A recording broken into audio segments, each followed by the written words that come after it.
Hello everyone, Assalamu alaikum. How are you all? I hope you are well. Welcome back to my channel in this new video. Today's video, how to add style page border in Microsoft Word document. So let's start it. At first, open your Word document file. Firstly, in this video, now I will show that add a style page border in Microsoft Word. Now going to the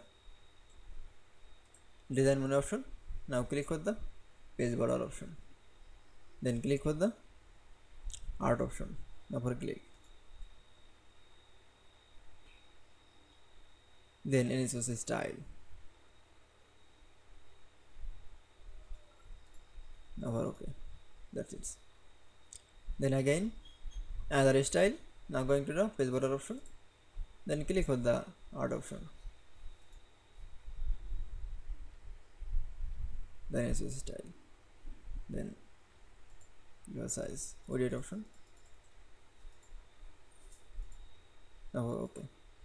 That's it. Then I show add style page border in Microsoft Word document is very easily. I hope you enjoyed the video. Please like, comment, share and subscribe my channel. Thanks for watching my video.